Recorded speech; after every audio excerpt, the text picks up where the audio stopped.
Good morning, students. Welcome to the all in second part of Economics, Class 10, Chapter 2, that is Sectors of the Indian Economy. Dear students, in the first parts of these chapters, I covered sector of economic activities, primary, secondary, and tertiary sector, comparing the three sectors, means the primary, secondary, and tertiary sector. Then the graph first GDP by primary, secondary, and tertiary sector. Rising importance of the tertiary sector. I hope you all understood this all the subtopic.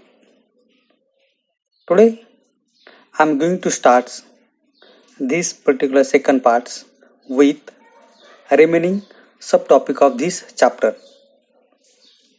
The first one is the employment of people in a different sector and ways to create employment.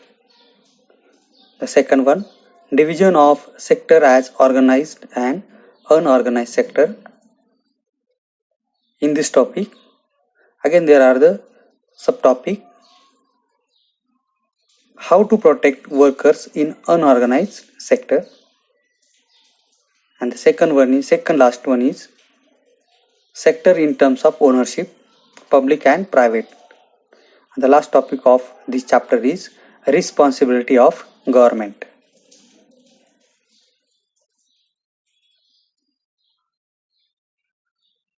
Now the first points, employment of people in a different sector. Following are the employment patterns. The share of the primary sector in GDP of countries was 74% between 1972 to 73 and 49% in 2011 and 12. It means the most of people are starting working in secondary and tertiary sector.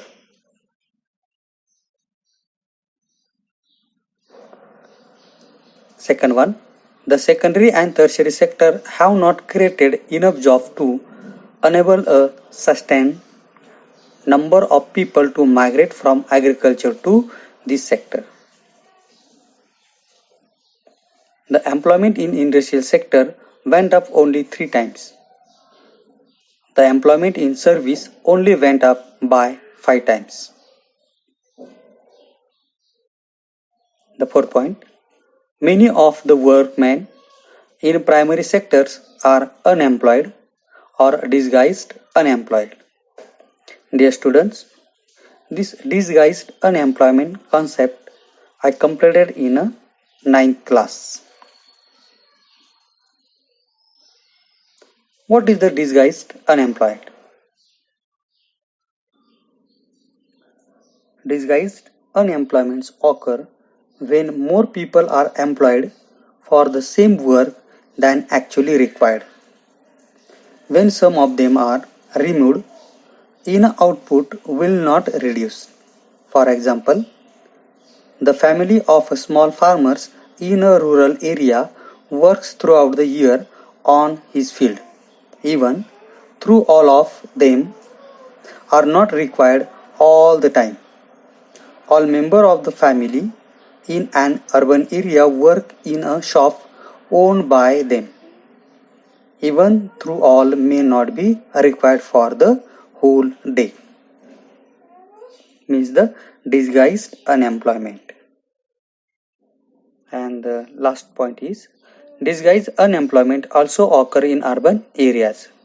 There are thousands of casual workers like craftsmen, carpenters, plumbers, painters, repair workers, old job craftsmen, etc., who search for daily employment in the town and cities. Now, the next topic is creating more employment. New topic is creating more employment. Ways to create employments. How the government increase the employments in a different sectors. The students, there are 6 points. Among these six, first one is the technical institutional measures. Technical facility like irrigation, availability of HYVs means high yield varieties, awareness about the modern techniques of agriculture, increase in productivity of arable land, and increase the requirement of human force in agriculture. In a ninth class, already we covered these points in a first chapter, that is the story of village Palampur. Second point is institutional support like a market, transport, storage facility and other processing unit in the nearby suburban areas would increase employment of the farmers in other sectors. Third one is promotion of allied agriculture. There is a need of diversify the agriculture as more than 60% of people are employed in it. Farmers should be encouraged to adopt allied agriculture activities like pisciculture means fish farming, horticulture means growing fruits and vegetables, animal rearing of for milks and other product, beekeeping for honey along with the cultivations of crops. Fourth point is focus on small scale industries and bank credit. Most of the farmers depend on informal source of credit like relatives, moneylenders, etc., who charge very high rate of interest. So the setting of commercial bank to provide loan to farmers at cheaper rates will help them. Opening of cold storage and food processing industries (FPI) can be set up for agriculture products like potato, tomato, fruits, etc. Next one is improvement in a rural infrastructure. For a good connectivity between rural areas and the urban, suburban or the cities areas, this infrastructure is most important. Like rural areas lack basic facility like road, transportation, banking, warehouse, market, etc. Government should invest more in development connectivity between village and the market. The last point is improvement in education, health and the tourism. To improve the health condition in the village, additional jobs will be created. More schools have to be open. Tourism has the potential to generate 35 lakh jobs every year. Now, division of sector as organized and unorganized sector. Dear student, see these first pictures is from to the Haryana, gur making in a Haryana, and the second one there is a one stories between Kanta and Kamal. Through these stories, we can understand the condition of workers. Are there any rules in regulations that are followed as regard their employments? The story of Kanta. Kanta works in a office. She attends her office from 9:30 a.m. to 5:30 p.m. She gets her salary regularly at the end of the month. In addition to the salary, she also gets private provident funds as per the rules laid down by the government. She also get medical and other allowances. Kanta does not go to office on a Sunday. This is the paid holiday. When she joined work, she was given an appointment letter setting all the terms of conditions of works. This is the condition of a Kanta, and the second one is the Kamal. Kamal in the Kanta's neighbors. He is a daily wage laborer in a nearby grocery shop. He goes to the shops at 7:30 in the morning and work till 8 p.m. in the evening. He got no other allowances apart from his wages. He not paid for the days he does not work. He has therefore no leaves or a paid holiday, nor was he given any formal letter saying that he has been employed in the shop. He can be asked to leave any times by his employer. Dear students, read these two cases carefully through that you can understand the condition of peoples who work in a organized sector as well as the unorganized sector.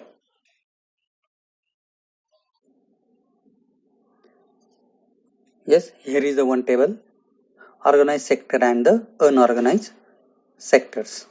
Through this you can understand importance of a organized sector. The first point is, in organized sector, it is a sector where the employment terms are fixed and regular and the employees get assured work. But in an unorganized sector, unorganized sector is characterized by small and scattered units which are largely outside the control of the government. In an organized sector, they are registered by the government and have to follow the rules and regulations which are given in various laws such as Factories Act, Minimum Wages Act, Payment of Gratuity Act, Shop and Establishment Act, etc. But in an unorganized sector, there are rules and regulations, but these are not followed since they are not registered with the government. Third point, in organized sector, the job is regular and has fixed working hours. If people work more, they get paid for the overtimes by the employer. And in unorganized sector, jobs are low paid and often not regular. The next points, in organized sector, workers enjoy the security of employment. And in organized sector, employment is not secure. People can ask to leave without any reasons. Next ones, in organized sector, people working in the organized sector get several other benefits from the employers such as paid leaves, payment during holidays, provident funds, gratuity, etc. And in unorganized sector, there is no provision for overtimes, paid leaves, holidays, leaves due to the sickness, etc.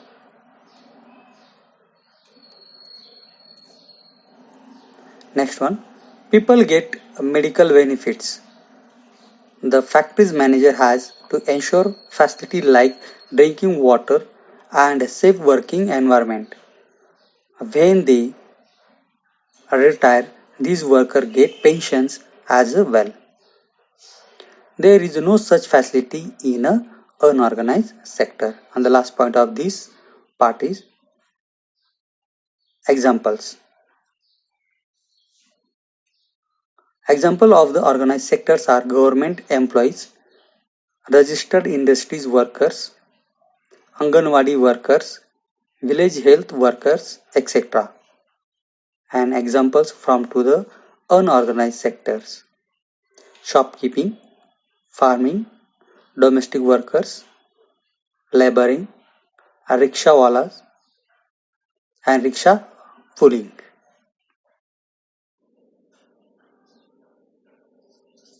Then, how to protect workers in a unorganized sector? This is the most important parts of this topic. How to protect workers in a unorganized sector? There is a need for protection and support to the workers in the unorganized sector. Here are a few points which will help in doing so. There are 4 points. First one is the government can fix the minimum wages, rate and working hours. Second one, the government can provide cheap loans to self-employed people. Third one, government can provide cheap and affordable basic services like education, health, food to these workers. And the fourth one is the government can frame new laws which can provide provision for overtimes, paid leaves, leave due to sickness, etc. Now, sector in terms of ownership. The public sector and the private sector. Public sector means the government sector. This is the very simple ones. Sorry.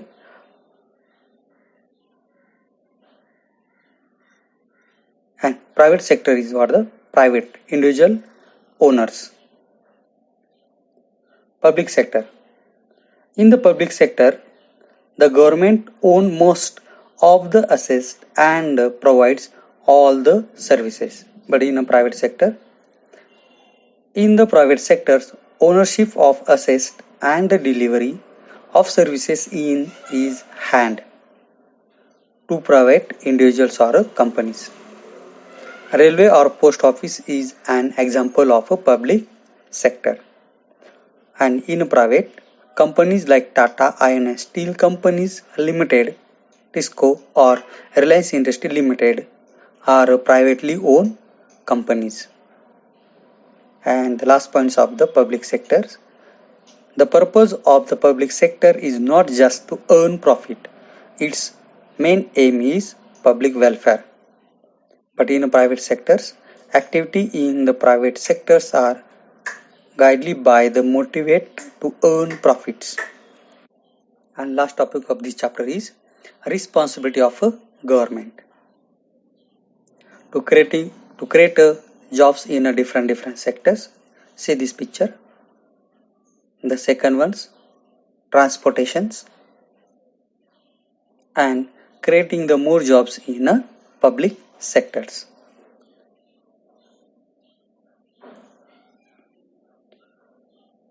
See more point is here.